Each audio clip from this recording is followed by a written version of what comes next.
passage on the Tax Cuts and Jobs Act.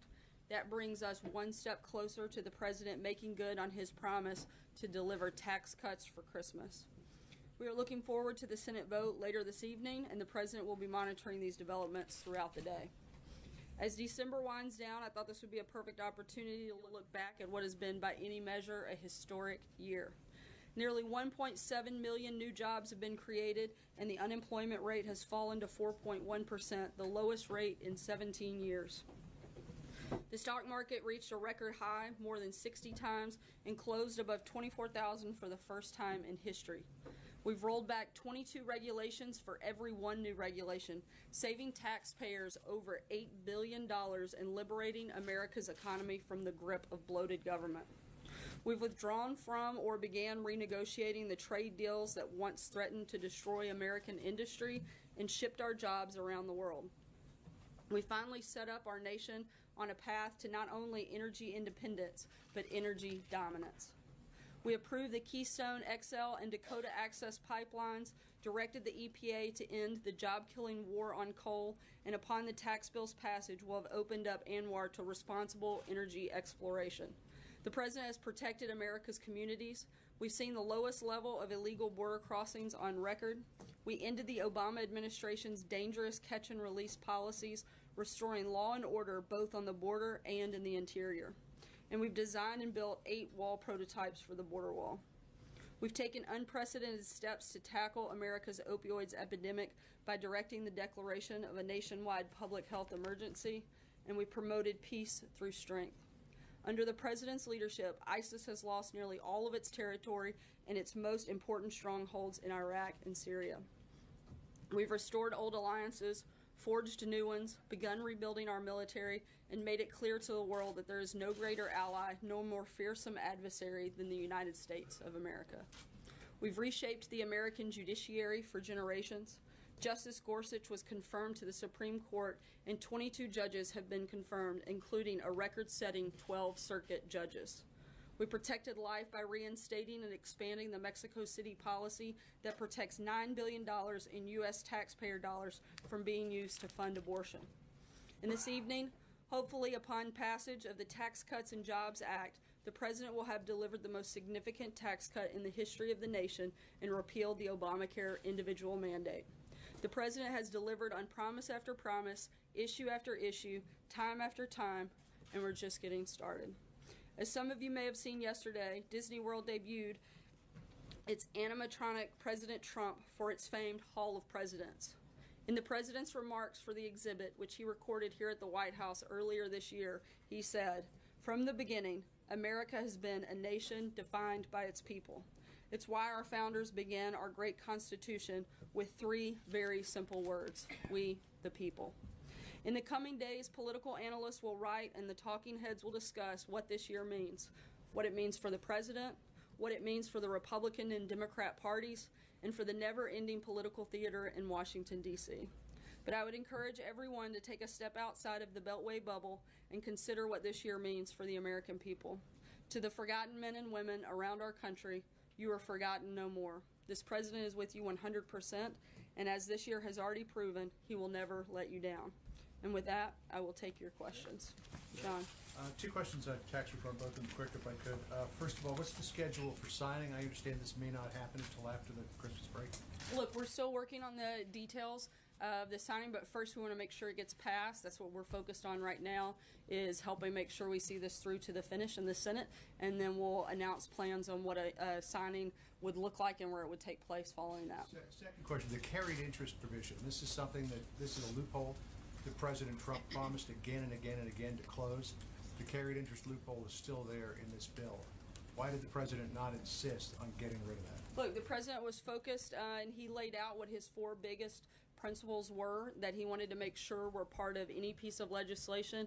We feel that the piece of legislation where it is now certainly answered and addressed that. That has been our focus all along and what we've continued to talk about consistently here and every time we've talked about taxes. Thanks, Celia. Sarah. The president has said that this tax bill is going to cost him a fortune. It's actually not the case. How does he figure this is going to cost him a lot of money? Look, we expect that it likely will, certainly on the personal side, could cost the president a lot of money.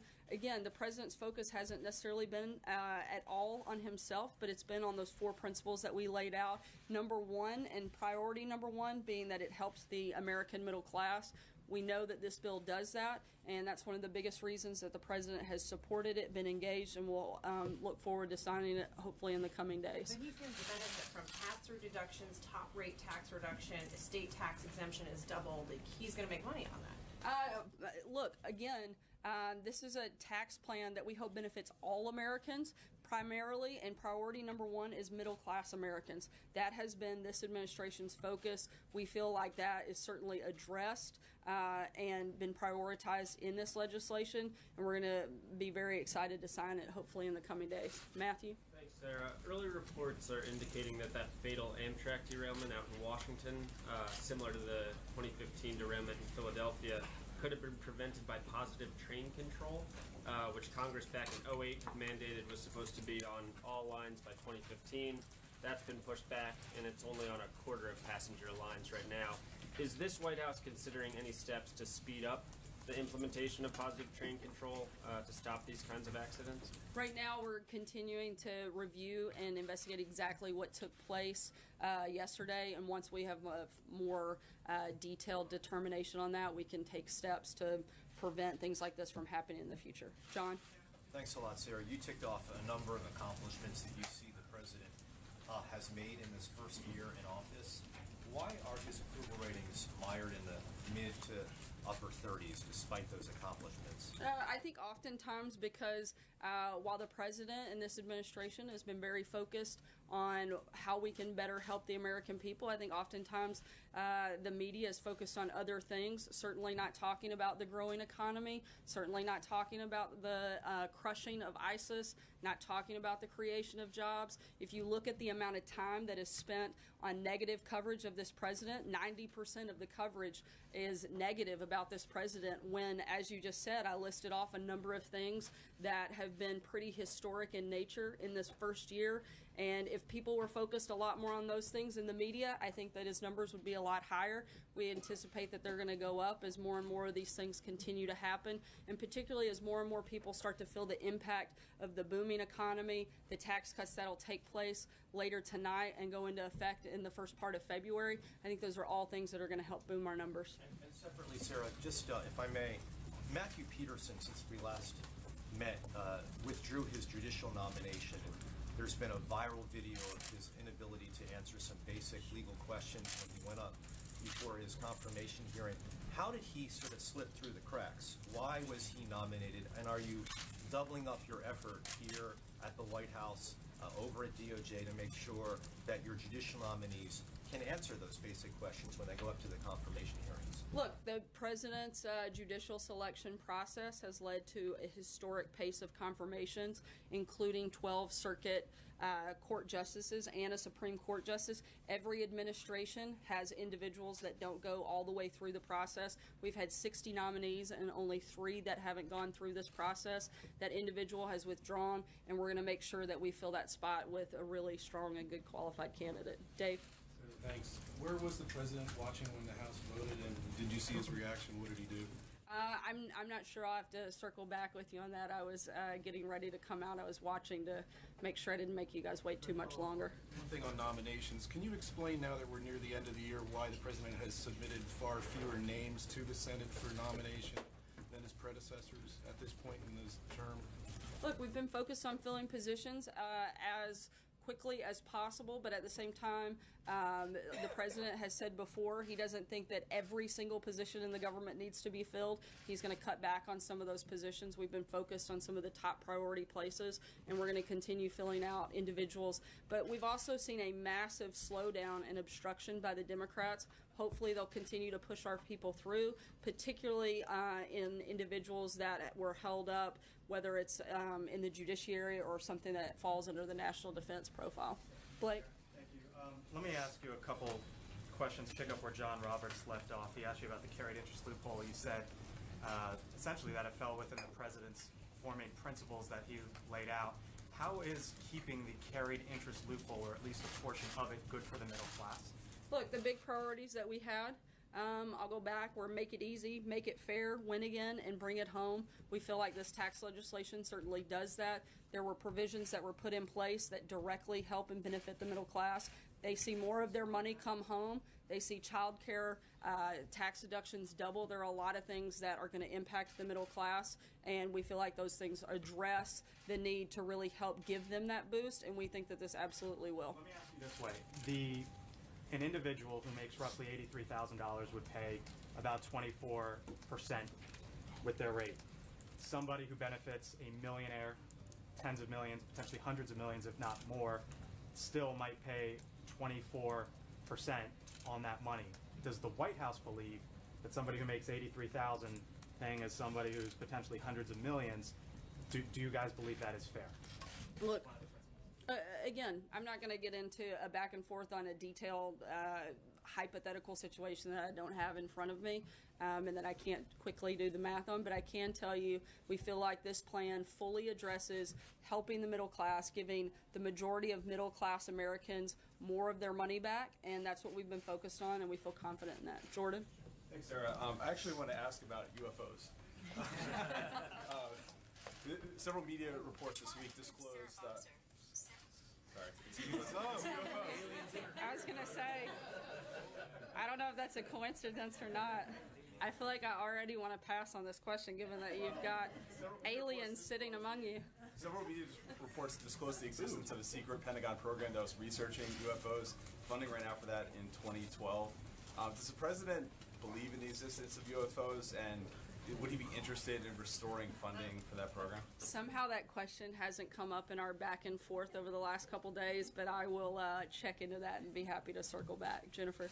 Has the president made sure that the IRS has the resources it needs to implement these new tax reform rules?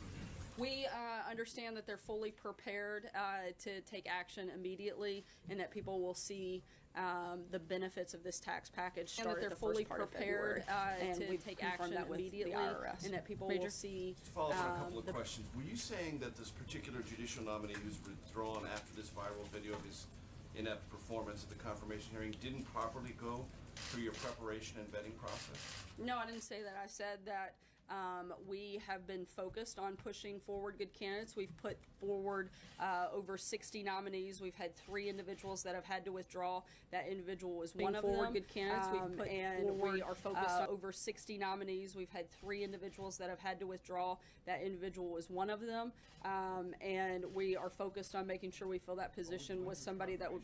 Based on your process, you thought he was prepared?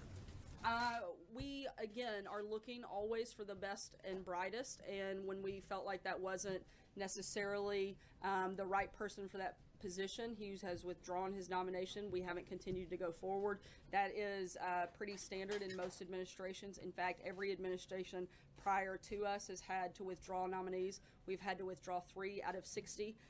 Look, I think a lot of people are focused on just those 3 and not at the overwhelming number. The president has had his nominees confirmed at a historic pace on that effort, and many of them with bipartisan support, including the 12 members of the Circuit Court and the Supreme Court Justice. To Cecily's question, you don't disagree with what she said about the personal benefits that will accrue to the president based on provisions in the tax cut bill?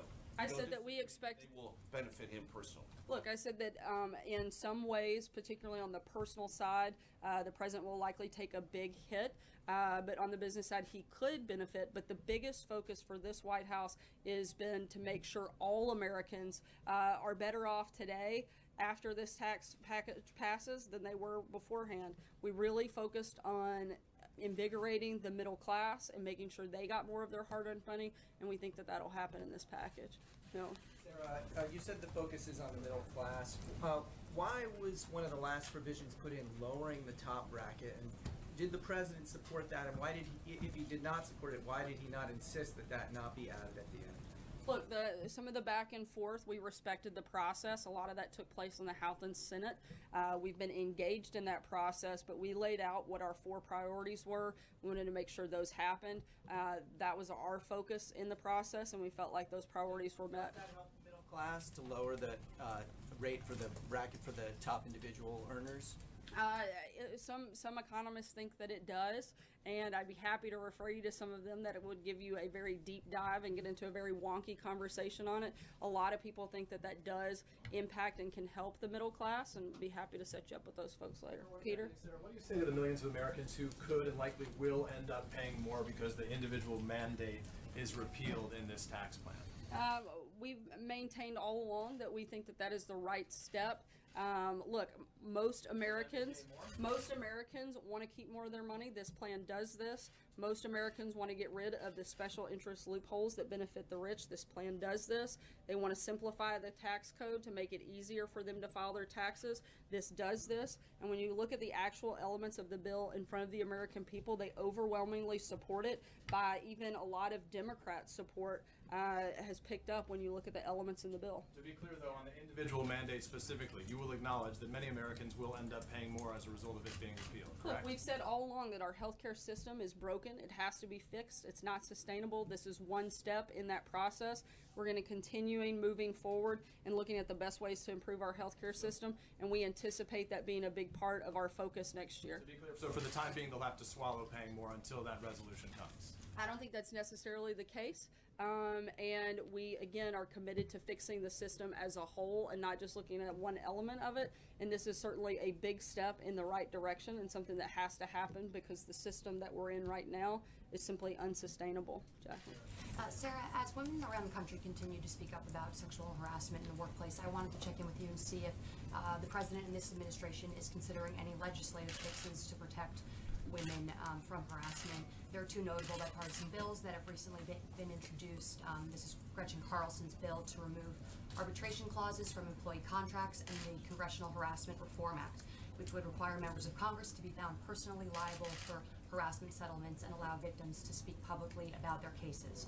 Would the president consider signing either of these bills if they arrived on his desk? I'd have to talk to him and look at more detailed versions of the legislation. Obviously, we take this very seriously and are always looking for ways to protect all Americans, and especially and including women. Hallie? Though the White House isn't considering legislation I'm not aware of those considerations. I'd have to talk to our legislative affairs team and get back to you on specifics of those details, Bill. Taxes, but because of the top you mentioned, forgotten men and women, I wanted to ask about Puerto Rico. It's been more than 3 months since the hurricane hit. Would the president still give himself right now a 10 out of 10 for the federal government's response? Look, the federal government has continued to be engaged. In fact, the Secretary of Homeland Security and the Secretary of HUD are in Puerto Rico today, further engaging in this process, continuing to be partners with the leadership on the ground in Puerto Rico at the state and local level. We've given every time we could from the federal level, and we're going to continue working with them until they're fully restored. The president feels he's doing everything he can. Still a 10. We still firmly believe, and I believe you can refer back to the comments that the governor has made previously, that every time they've asked, the federal government has delivered. We want to continue to be partners with them with this and make sure that we rebuild, and that's what we're doing, and that's why the president has sent 2 members of his cabinet directly to deal with that and be on the ground in Puerto Rico to further assess and see what other necessary actions we have that we can take. This situation, Sarah, you're getting a lot of questions about what will benefit the president, what won't benefit the president. I get that he doesn't want to release his taxes. That would obviously put all of these questions to rest. So can you just elucidate why for 2016 the president can release his taxes? Why won't he do that and put all of these questions away, back up what you're saying, prove that what you're saying is correct? That's the way to do it. As we've said many times before, the president's taxes are still under audit.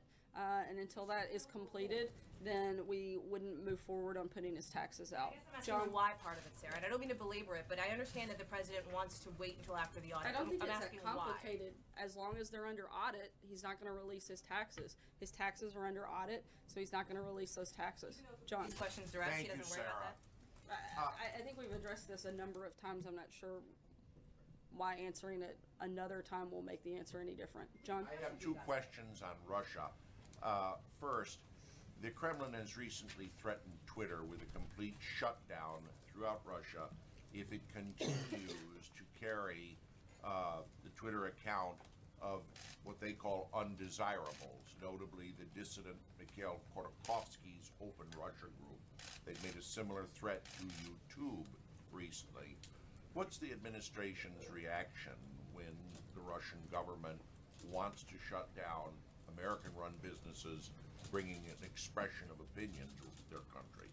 Certainly, generally speaking, we would not support a government shutting down American businesses, and I don't know why this would be different, but I'd have to look into the details on that specific action and request that they've made.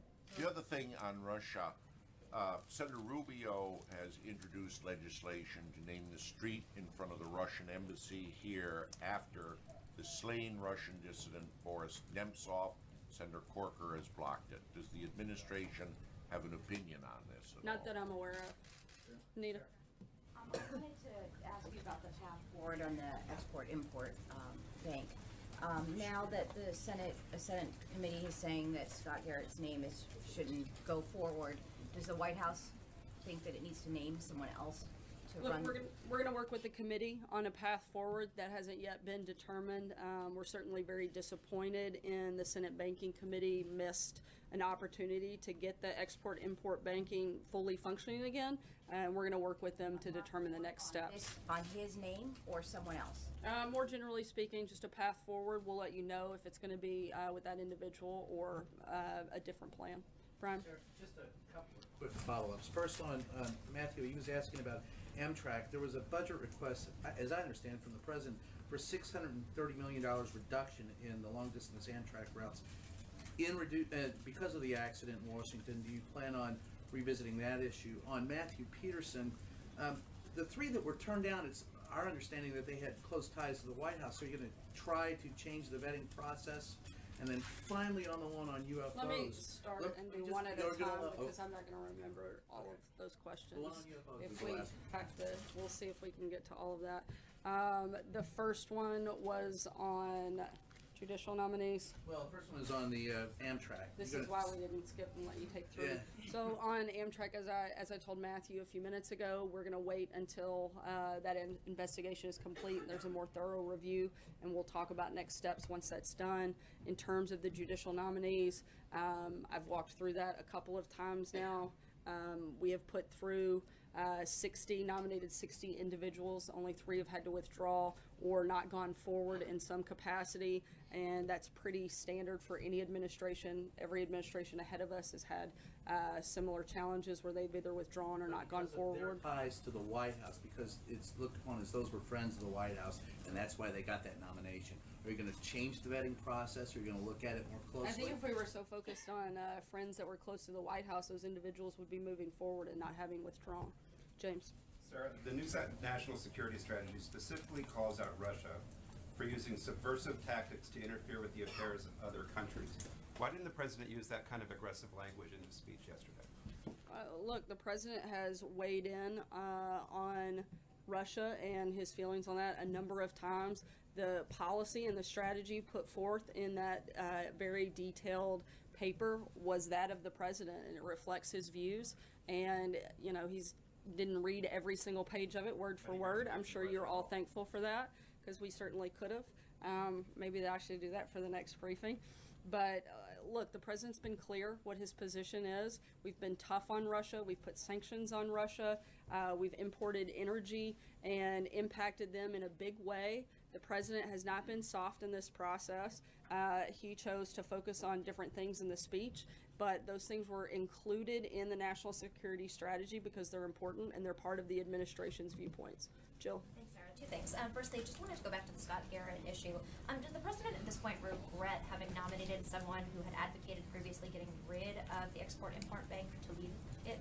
Not that I'm aware of. I'm going to take one last question. And I also just wanted to ask, I understand the president spoke with Prime Minister May today. Do they have any discussion at all about the president's planned visit? Have you settled on any timing for a potential visit?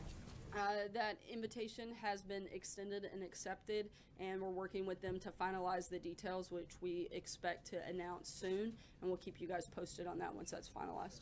Last question, Jim. Yeah, the president did say that this tax cut bill would cost him a fortune. That was false, right? No, because on the personal side, this actually could impact the president in a large way. And How would balance out corporate versus personal if he's going to come out I'm ahead? not sure if he's done a side-by-side, but I know that there are a number of provisions that would negatively impact the president personally. And so we contend that those comments are still very consistent. However, like I've said, our focus has been on the middle class, and that is what we think is delivered in this tax package, and we very much look forward to seeing it passed later today and signed at a date soon, and we'll be sure to keep you guys posted on that. Thanks so much. Somewhat popular. Yeah.